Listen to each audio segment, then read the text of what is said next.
live in interesting times. For the headlines.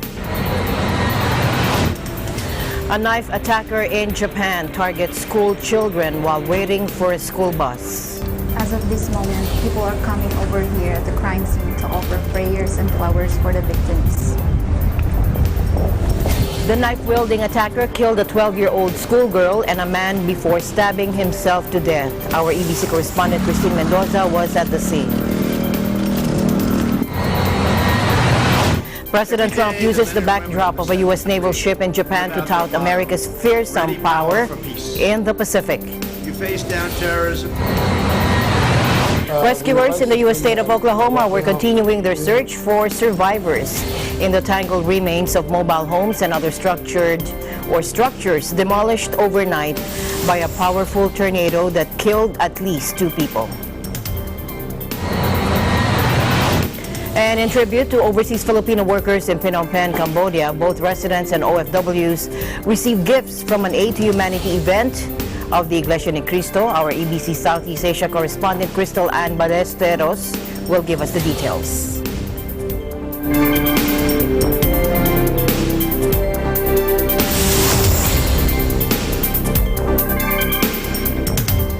I'm Alma Angeles, wherever you're watching from around the world. Thank you very much for joining us, and now to the news.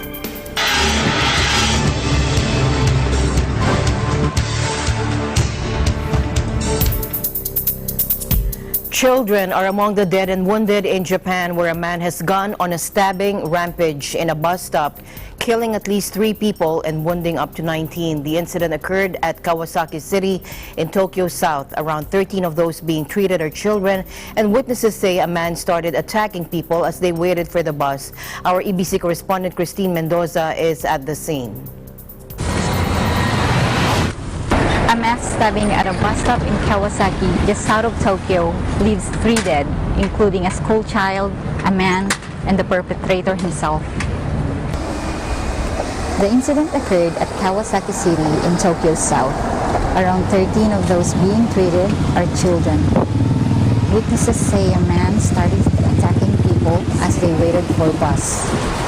The man started to shout, "I will kill you." The suspected attacker, a man in his 50s, had also died of his wounds after turning the knife on himself. The attack occurred during the busy early morning commute as workers headed to their offices and children to school. Kanagawa Prefectural Police officials said many of the victims who were waiting at a school bus stop in Tama Ward, about 250 meters northwest of Noborito Station, are students from Caritas Elementary School, a private Catholic school in the same ward. Many of the victims sustained wounds to the neck, and they may also develop post-traumatic stress disorder, according to the hospitals treating them. Japanese Prime Minister Shinzo Abe condemned the attack, saying he felt strong anger against it. First, I don't think I'm afraid to walk this around. His home is around here, so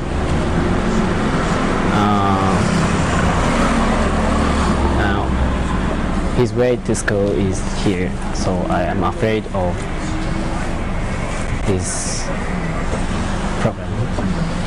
I don't think Trump Has something to do with has something to no. So what do you think about it? Is it just social or mental problem? Mental problem. He's elementary school student is, so he planned to kill elementary student. Something. As of this moment, people are coming over here at the crime scene to offer prayers and flowers for the victims. Violent crime is extremely rare in Japan, and children often travel to and from schools alone. The country has famously strict gun control regulations, and gun crime is unusual, but there have been a few high-profile stabbing attacks. Prime Minister Shinzo Abe told reporters that children's safety should be protected at any cost. Education Minister Masahiko Shibayama said at a news conference Tuesday that Abe instructed him to make every possible effort to secure safety at schools and school commuting roads. Reporting from Kawasaki, Tokyo, Japan, this is Christine Mendoza for Eagle News International, and I am 1 with 25. Thank you, Christine. Meanwhile, the bloodshed in Japan came as President Trump wrapped up a state visit there. And the U.S. President offered his sympathies to the victims as he met troops outside Tokyo. Take a look. On behalf of the First Lady and myself, I want to take a moment to send our prayers and sympathy to the victims of the stabbing attack this morning in Tokyo. All Americans stand with the people of Japan and grieve for the victims and for their families.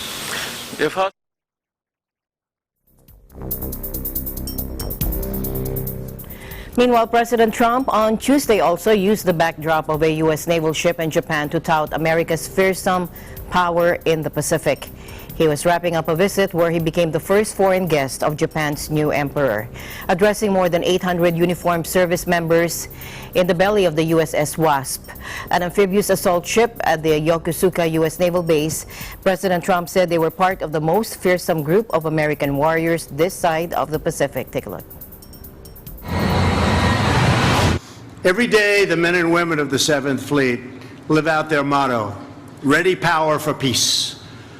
You face down terrorism and render aid in the wake of devastating natural disasters. And I've seen what you do. Incredible. You proudly patrol the Yellow Sea, the Sea of Japan, the East China Sea, and the South China Sea.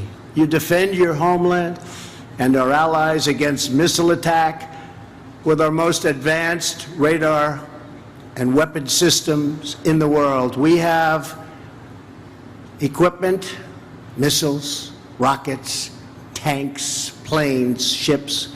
Nobody in the entire world can build them like we do.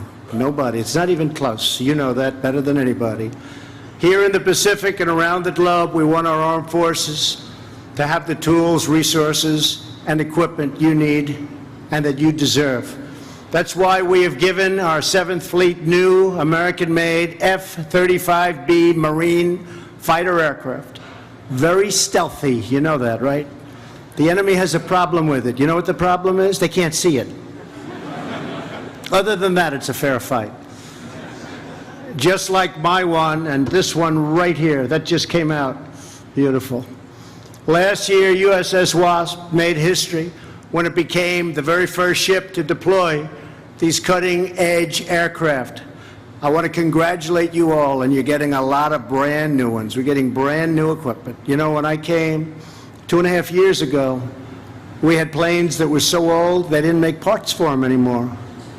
You don't have that anymore. You don't have that. We're getting all new, beautiful equipment. We need it. We need it. Peace through strength, right? In April, USS Wasp also became the first ship to deploy F-35Bs in the Balikantan naval exercise with the Philippines and with Australia. Later this year, the USS Wasp returns home. We will be sending the men and women of the 7th Fleet, our most formidable amphibious assault ship, USS America. USS America will soon be sailing these Pacific waters, and I'm pleased to say that she will also be carrying the most beautiful F-35Bs on her deck. Brand new. Brand new. My administration is committed to ensuring that America's military strength forever remains second to none. Over the past 2 years, we have made historic investments in our military with $700 billion. Right, General? That's billions, right? No more millions. Not when it comes to our military. It's a little bit scary with a B.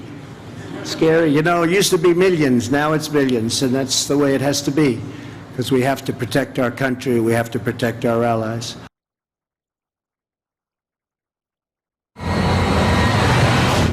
Meanwhile, U.S. President Trump and the First Lady Melania bade farewell to Japanese Emperor Naruhito and Empress Masako to wrap up their visit to the country, in which President Trump became the first foreign leader to meet the newly enthroned emperor.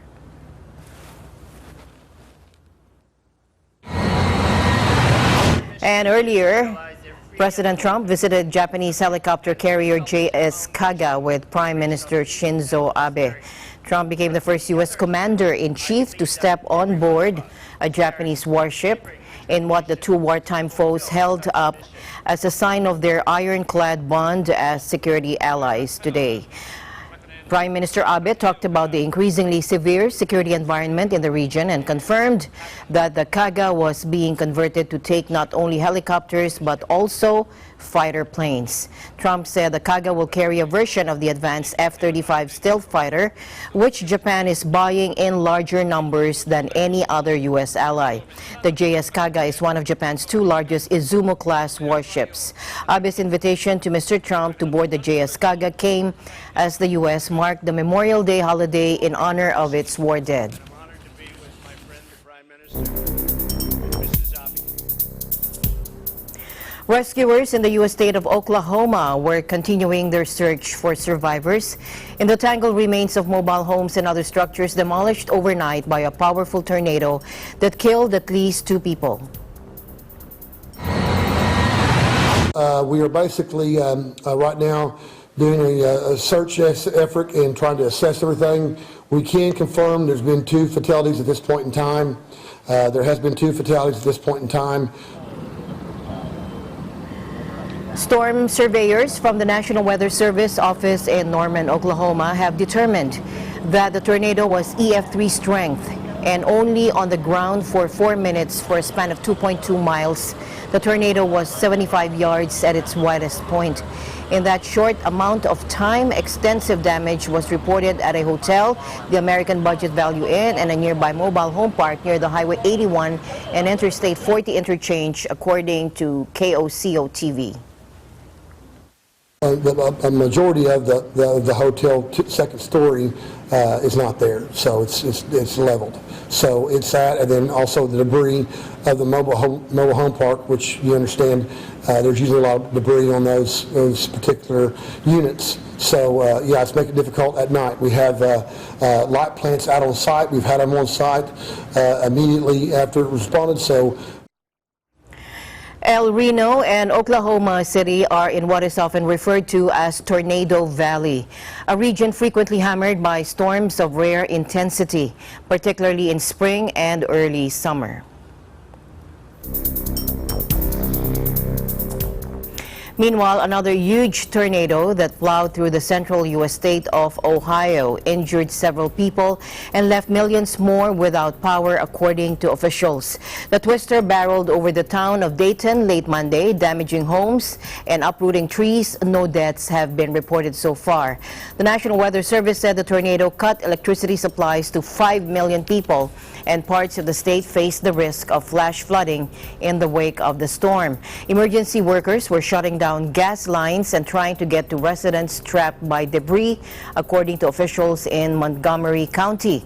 The exact injury toll was unclear from initial reports. The tornado was the third in a week to rake the central U.S. At least 2 people died and another 29 were hospitalized in Oklahoma earlier over the weekend when a tornado flattened a mobile home park in El Reno. President Trump, who was returning to Washington on Tuesday after a visit to Japan, tweeted that he had offered federal resources for the cleanup. In other news, Sydney announced its first major water restrictions in a decade, putting limits on homes and businesses amid the record-breaking drought. The New South Wales government said the Greater Sydney region water catchments were experiencing some of the lowest flow since the 1940s and that the restrictions would be enforced from next week. Regional NSW has been experiencing a record drought, the Southeastern States Minister for Water, Melinda Pavey, said in a statement, and she added water restrictions in Sydney mean that households across NSW are doing their bit to conserve water. People in Sydney can be fined up to $220 Australian or businesses up to $550 for leaving a hose running or using a sprinkler system to water their gardens. Australia sweated through its hottest ever summer from last December to February. The country's water management was a hot button issue in the recent election following mass fish kills in the Murray-Darling River system, which authorities blamed on low water flow and oxygen levels. Meanwhile, authorities said the death toll from a powerful earthquake that rocked parts of Peru and neighboring Ecuador rose to 2 on Monday, with more than 30 people injured. Sunday's 8.0 earthquake hit the sparsely populated region of Peru's Amazon Basin region, but was felt over a wide area. Reports were still coming in from remote areas affected by the quake, which also rattled the capital Lima, and other cities were frightened. Residents rushed into the streets. Civil Defense Coordinator Ricardo Sejas told Channel N television that, quote, "We have 2 dead because of the earthquake, and the second victim is a 15-year-old who was hit on the head by falling rubble at his home." The teenager died of his injuries after being taken to hospital in Peru's northern region of La Libertad. The other victim, a 48-year-old man, was reported Sunday to have been killed by falling debris while he slept at his house in Cajamarca in northern Peru. The quake struck at 2:41 a.m. Peru lies on the so-called Ring of Fire, an arc of fault lines that circles the Pacific Basin and is prone to frequent earthquakes and volcanic eruptions. The South American country records about 200 earthquakes a year, most of them going unnoticed by the public.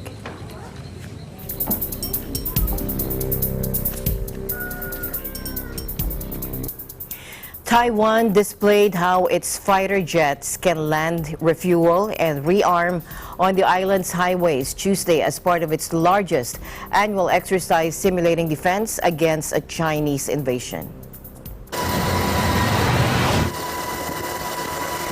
The self-ruled island has long lived under the threat of invasion by Beijing, which views Taiwan as part of its territory and has vowed to take it back by force if necessary. Chinese military and diplomatic pressure has been significantly ramped up since the 2016 election of President Tsai Ing-wen, whose government refuses to acknowledge that the self-ruled island is part of one China.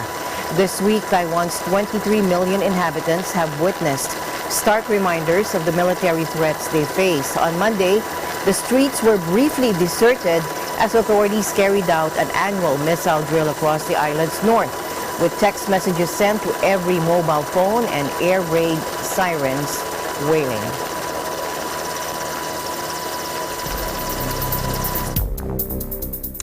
Nowhere is it safe in Yemen, the head of UN Children's Fund UNICEF said, after an attack in the city of Taiz claimed the lives of 12 civilians, including 7 youngsters, the latest victims of the country's more than 4-year war.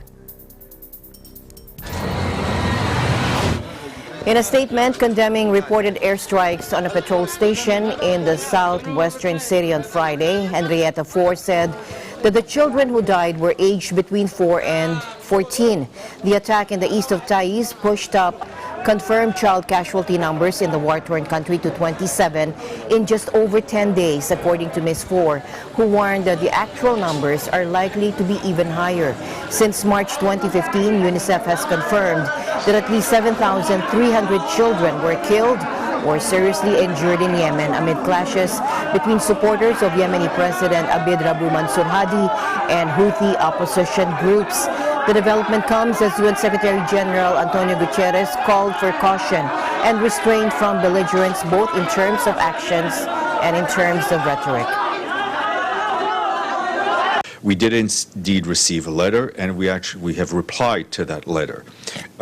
In his letter to President Hadi, the Secretary General says that the UN's commitment to the Stockholm Agreement stems first and foremost from our deep desire to alleviate the suffering of the Yemeni people and assist in addressing the humanitarian crises which continues to beset Yemen and its people who have suffered for long. He assured President Hadi that his special envoy, Mr. Griffiths, will redouble efforts to support the parties on delivering on the commitments made in Stockholm and do so in a manner which is balanced and fully supportive of achieving a peaceful and lasting political solution to this conflict.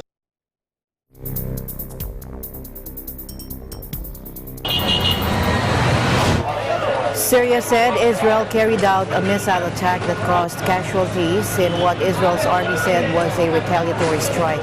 The Israeli military confirmed it carried out an airstrike in Syria in retaliation for what it said was anti-aircraft fire targeting one of its fighter jets.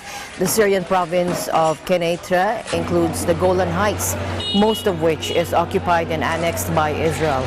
Israel has carried out hundreds of airstrikes in Syria, most of them against what it says are Iranian and Hezbollah targets.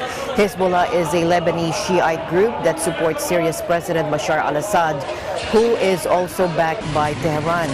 The Israeli strike comes amid soaring tensions in the region between Israel's arch-foe Iran and the United States.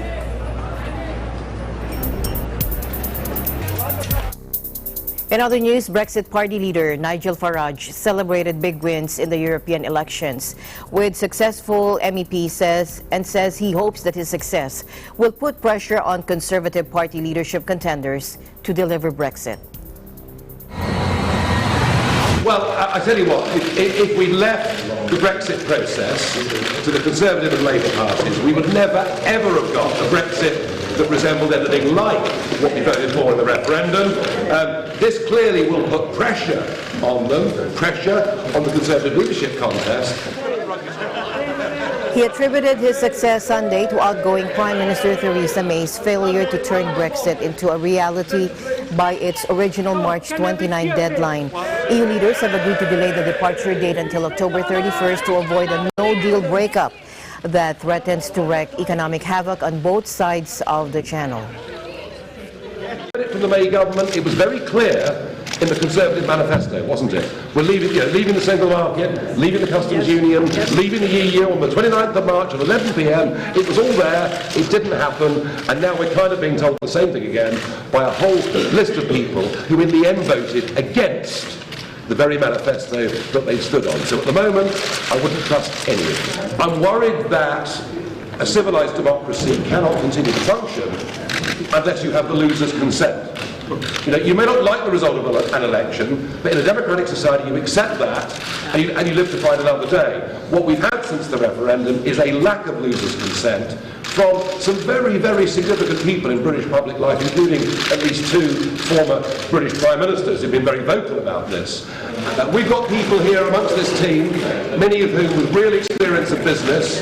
People here have even done deals before, isn't that interesting? And what we're saying is, we've got a mandate, we should be part now of the government negotiating team in Brussels. We're in Brussels after all, we've got the right experience. Let's make sure the country is ready on the 31st of October to leave the European Union on whatever terms. And if any of those rivals, to be Theresa May's successor, want to come and talk to us about it, we'll be very happy to talk to them.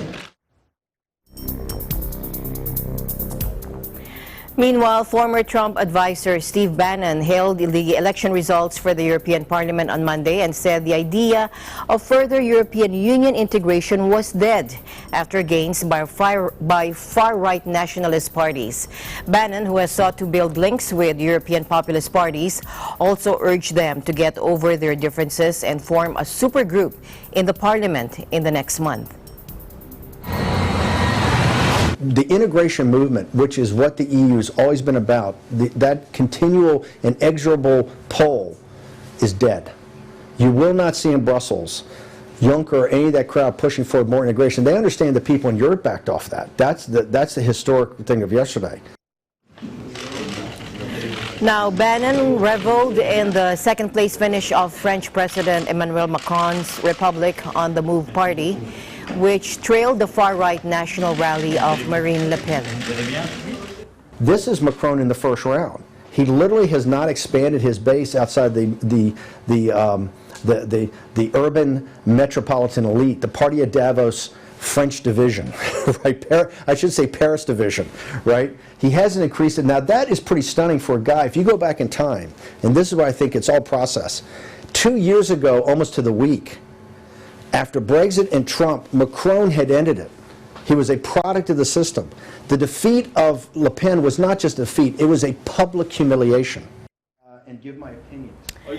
Pro-European parties will hold a majority in the new European Parliament. However, although the traditional center-right and center-left groups lost ground in the EU-wide election, the former investment banker's stay in Paris has created waves, with a senior aide in Macron's party saying it made him want to throw up, and the present Speaker of Parliament and his 5 predecessors writing a joint letter to denounce Bannon.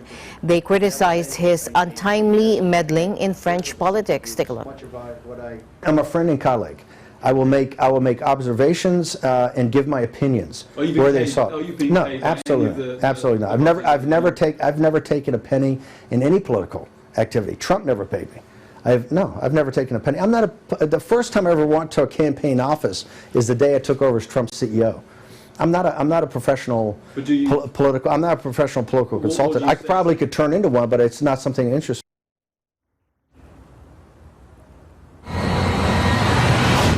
Meanwhile, European leaders descended on Brussels on Tuesday to launch the hunt for a new generation of top EU officials in the wake of elections that shook up traditional alliances. The key job to be filled is that of President of the European Commission, the Union's powerful chief executive, a 5-year post currently held by Jean-Claude Juncker. Under EU treaty law, the European Council of 28 national leaders nominates a Commission president, then the new 751-member parliament ratifies their choice. To other news now. In tribute to overseas Filipino workers in Phnom Penh, Cambodia, both residents and OFWs received gifts from an Aid to Humanity event of the Iglesia Ni Cristo there. Our EBC Southeast Asia correspondent Crystal Ann Ballesteros reports from Phnom Penh. The Church of Christ, or Iglesia Ni Cristo, in Phnom Penh, Cambodia, hosted an Aid to Humanity for overseas Filipino workers. Church members and officers are gathered in their house of worship to take part of this event. This is also in commemoration of the 133rd birth anniversary of Brother Felix Y. Manalo, the last messenger of God in these last days. Led by ministers and church officers, they participated in unity to make this event possible. Goodie bags with non-perishable items were prepared for 65 guests that are OFWs here in Phnom Penh, Cambodia. To conduct this activity is what is recorded in the Holy Scriptures. That's what we promise to our beloved executive minister. Whatever happens, we will continue to love our countrymen wherever we are, and we will help them, not only this way, but more so in listening to the words of God, that they may understand that there is a true church, the Church of Christ, so that on the day of judgment, they may also receive the promised salvation. We promise to Brother Eduardo B. Manalo that we, members of the Church of Christ here in the District of Thailand, will continue to support all the activities that they launch in the Church of Christ, and we will not extinguish the fire of the Holy Spirit. An evangelical mission was also conducted in today's gathering, which was led by Brother Willen Regalado, a district supervising minister. Members invited their friends and relatives to listen and pursue in attending Bible studies to learn more about the teachings in the church. We are always excited whenever there are events like this, because we know that we are not only showing the strength of our unity to the church administration, but also we are displaying our unity with God in His commandments. There is no greater feeling than knowing that you have dutifully contributed the success that been plans with the church administration. And we know that these works are part of our calling. My family will always one with the church administration. So the leadership, Brother Eduardo B. Manalo, we always take part all of these activities and endeavor, and we are merely enacting it for the glory of the Father in heaven. May the Father bless Brother Eduardo B. Manalo so that He will lead us onto the spiritual perfection. Magandang hapon po. Maraming salamat po sa pag-invite sa akin dito sa Iglesia ni Cristo. Ako po ay natutuwa at ako po ay enlightened sa mga sinabi ng ating ministro at binigyan niya po ng kaalaman ng aking ministro. This is a good event na maipagpatuloy po ng samahan ng Iglesia ni Cristo ang gantong mga event para po matulungan at ma-enlighten din ang ibang mga tao at kabataan na katulad ko. Good afternoon. Thank you po sa invitasyon papunta dito sa INC, Iglesia ni Cristo. I have been invited about 3 or 4 times when I was here, 4 times already. I like, gusto ko siya, lalo na yung bridge ngayon, napakagaling. Damang-dama ko yung kanyang mga sinabi, pumasok sa ulo ko, sa aking isipan at sa aking puso. Ang galing yung bridge. Di ba ang pangalan? At sana, makabalik pa uli, makapunta. Most of the time, sumasama ako kay Jenny. Nagdadalawang isip ako, pero nagustuhan ko ngayon ang crowd. Magaling din ng mga tao na makisama. At mababait sila. Sana po, makapagpatuloy ang magandang gawain ng Iglesia ni Cristo sa mga tao. In unity with the church administration, together with the supervision and guidance of the church officers and active supports of ministers, the social civic programs are being held to strengthen a good relationship with the community and to continuously support the executive minister, Brother Eduardo B. Manalo's appointment as a special envoy for OFWs. For Aid to Humanity here in Phnom Penh, Cambodia, I am Crystal Ann Ballesteros, and I am 1 with 25.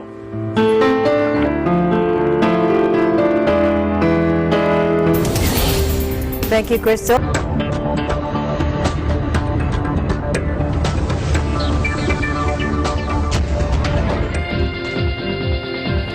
Back to Japan, President Trump said the U.S. isn't ready to make a trade deal with China.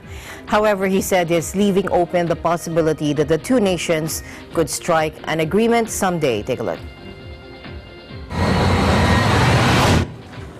First of all, getting to the G20, I think that we are very much discussing different things with Japan. We have an unbelievably large imbalance, as you know, trade imbalance, which has been there for many, many years, Japan having the big advantage. They are brilliant business people, brilliant negotiators, and put us in a very tough spot. But I think we will have a deal with Japan. Likewise, I think we will have a deal with China sometime into the future. Many companies are leaving China right now because of the tariffs.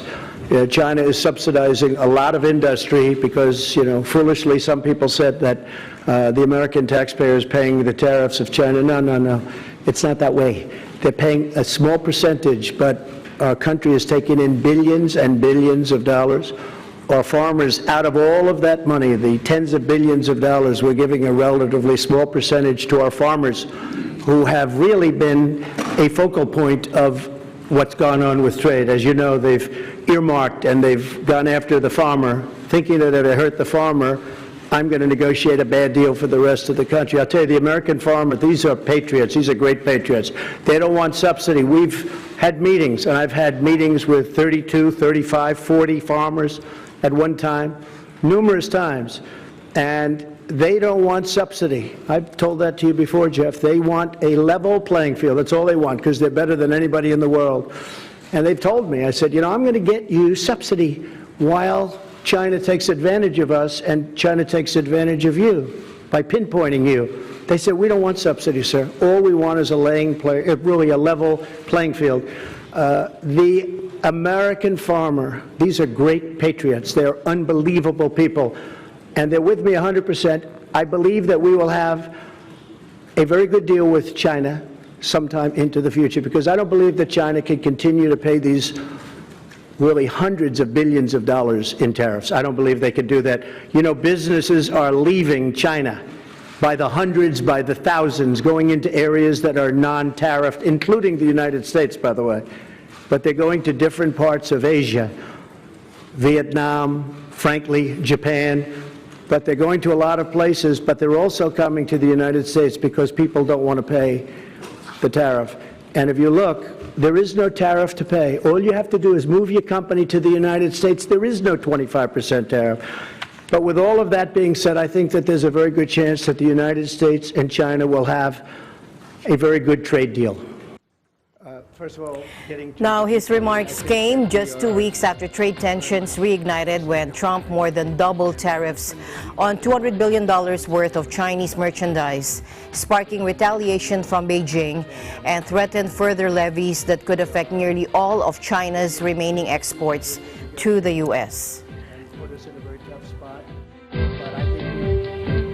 Meanwhile, China replied and said that any U.S. trade talks must be based on mutual respect and equality after President Trump said there was a good chance of clinching a deal. Take a look. 这就是第一，我们始终认为，任何两个国家之间的任何分歧，当然应该通过友好的协商和磋商谈判去解决，包括中美之间在经贸领域的分歧。第二，我们一直是始终是坚持。 那么，中美之间的磋商，包括经贸磋商，它必须是基于相互尊重、平等互利。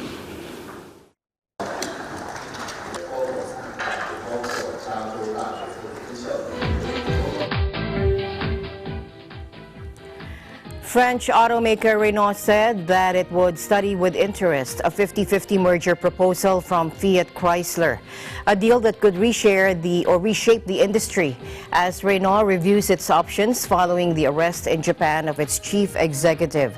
Renault had for years tied its strategy to a partnership with Japanese automaker Nissan, but this has come into question after the arrest and subsequent ouster of Carlos Ghosn at both companies. After a board meeting over what it termed a friendly offer, Renault said it would enter talks on a merger that would forge the world's third largest automaker.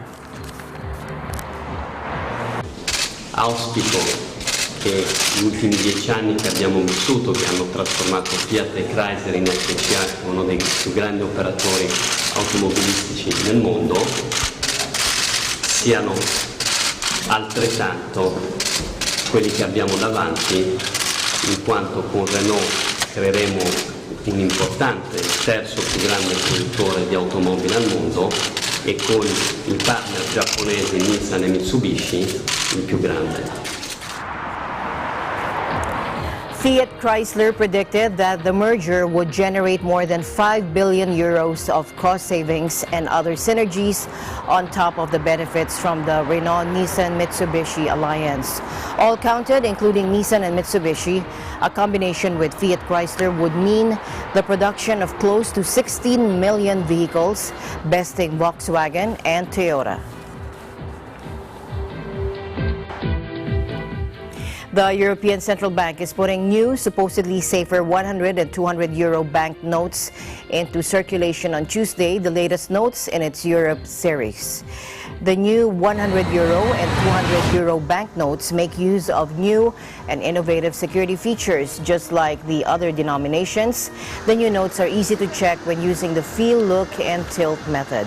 At the top of the silvery stripe, a satellite hologram shows small euro symbols that move around the number and become clearer under direct light. The silvery stripe also shows the portrait of Europa, the architectural motif, and a large euro symbol. The new 100 and 200 euro banknotes also feature in an enhanced emerald number. While the emerald number itself is present on all of the other notes of the Europa series, this enhanced version also shows euro symbols inside the numerals. The new 100 and 200 euro notes are a different size to the old 100 and 200 euro notes. Both denominations are now the same height as the 50 euro banknote. However, their length remains unchanged. The longer the note, the higher the value.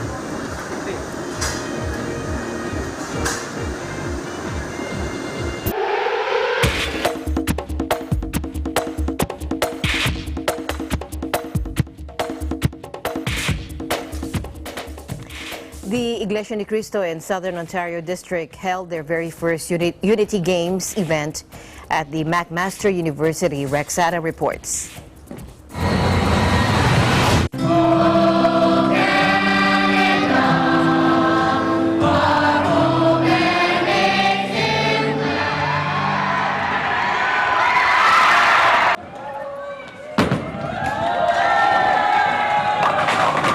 For the first time, District of Southern Ontario, Canada holds its Unity Games sporting event here in McMaster University.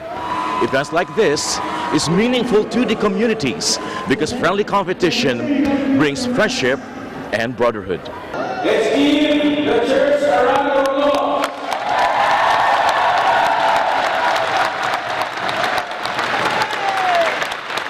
Unity Games is the multi-sport and district athletic competition. It is one of the many events of the Iglesia Ni Cristo Church of Christ to foster brotherhood and unity in their church. The players are behaving well, following instructions, showcasing the love of the brotherhood and the camaraderie, and we thank God for that. The members, along with their families, friends, and guests, watched on as the Unity Games opening ceremony commenced. We really need this kind of activity to strengthen the brotherhood in the church. Activities such as this foster the love of the brotherhood. The newly established District of Southern Ontario, which is not even 1 year old, is composed of the local congregations of Brampton, Mississauga North, Mississauga East, Mississauga West, Milton, Burlington, Guelph, Niagara, Leamington, and even as far as Windsor, Ontario. I find it very humble that everybody pulls for one another out here. Events like this are promoting unity and brotherhoods. We're very happy to see all the brethren from all our locales in our newly formed district. David Gray Lee Athletic Center is the new sports venue in McMaster University, Hamilton, Ontario. It opened in 2007 and is one of the 4 Canadian universities that are consistently ranked as the world's top 100 universities. I think it's very valuable for us to be able to participate in these kind of activities to help us to improve the love of the brotherhood. We also want to thank the church administration together with all of our ministers. Without their support and guidance, we wouldn't have been able to be this successful. Yeah, and for sure, they've been very, very supportive of us. We're very grateful that the administration provided us with this kind of platform. Maraming salamat po, lalong-lalo na po sa mga kapatid na patuloy na nakikipagkaisa. Thank you so much po for allowing us, for permitting us to have this kind of activity. The members of the Iglesia Ni Cristo here in Southern Ontario are lively, eager, and excited as they watch and take part in today's District Unity Games. For them, it is an experience to remember. Thank you po, sir, for your great love for us. And we, from the bottom of our hearts, we would like to express our deep desire to always be one with you po. For Eagle News Service, this is Rex Adam, your Canada Bureau.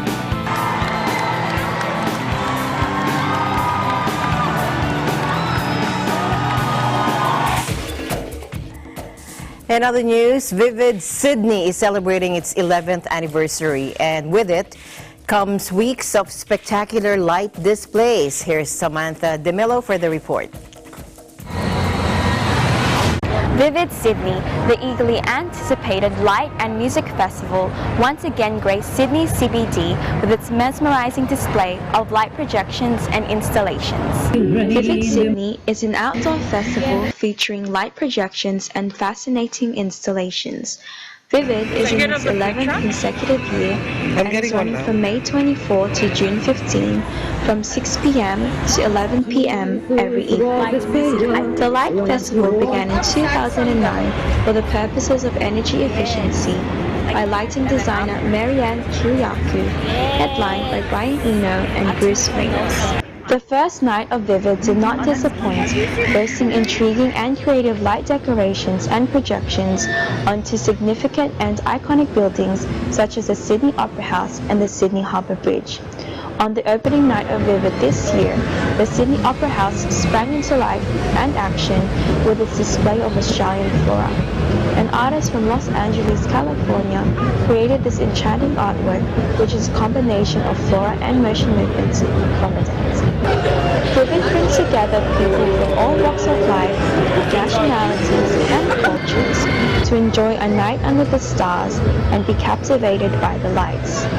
According to New South Wales Deputy Premier Andrew Stoner, Vivid attracted 2.33 million attendees in 2017, which contributed to over $143 million into New South Wales' economy. This event stretches over different parts of Sydney, such as the Botanical Gardens, Taronga Zoo, Luna Park, Darling Harbour, Circular Quay, Chatswood, The Rocks, and Barangaroo. Meanwhile, here are some reactions on Vivid Sydney.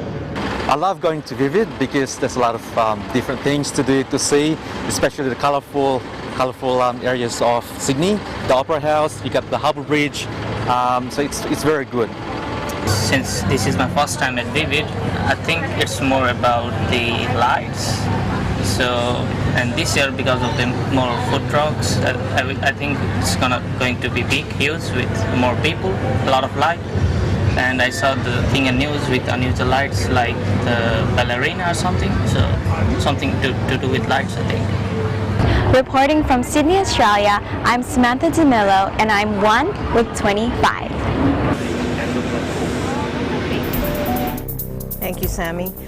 EBC Films' Happy Ang Buhay, the musical, received 3 nominations for the 2019 PMPC Star Awards. Here's EBC Entertainment correspondent MJ Racario for the details. Another milestone for EBC Films' Happy Ang Buhay, the musical, for receiving 3 nominations for 2019 PMPC Star Awards for movies, including Best New Movie Actress and Best New Movie Actor of the Year, plus Indie Movie Theme Song of the Year. Internationally acclaimed director Carly Cuevas was extremely surprised after the nominations were announced. I am excited and proud to be INC, Iglesia Ni Cristo, super proud to Mia Suarez and Dennis Garcia. We did not expect because they all have equal roles. Thanks Mr. Alfonso for helping us to produce the music, says Cuevas. Reactions from the cast. Mia Suarez, who plays the role Estella, says, "At first I did not expect to be nominated. I'm shocked when they told me that I am nominated. I'm grateful. It's a win-win even if we're not going to win." I really feel happy po and grateful and thankful, and I did not expect po na makasama ko, na manominate ako sa Best New Female Actress. And ayan, nagpapasalamat po ako syempre sa Panginoon Diyos na biyaya po ito, and sa namamahala po dahil sa pagtitiwala po sa proyektong Happy Ang Buhay Musical, and sa mga nakasama ko po sa pagtulong po sa akin. Thank you po. Dennis Garcia, who plays the role Oblak, says, "I'm flattered and I did not expect to be nominated. I even asked director Carlo, is it true? I thought they were joking. I am amazed and I cannot explain what I am feeling. PMPC is one of the best award-giving bodies in the Philippines."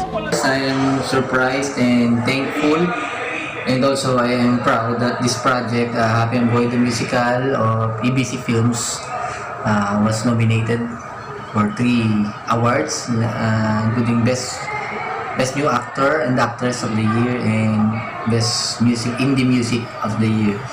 And I am so proud. I am a proud director of Mia Suarez and Dennis Garcia. And also I am thankful to Mr. Abet Alfonso for helping the team making the music, the musical scorings and arrangement for Happy and Buhay the Musical. And also I am proud because this project is a project of Iglesia Ni Cristo. It is Iglesia Ni Cristo production. So I am proud that I am member of INC. About PMPC Star Awards for Movies is an annual award-giving body recognizing the outstanding films in the Philippines, organized by Philippine Movie Press Club since 1985. The 35th PMPC Star Awards for Movies awarding ceremony will be on June 2nd, 2019 at the Newport Performing Arts Theater, Resort World Manila. This is MJ Racalia reporting. I am one with 25.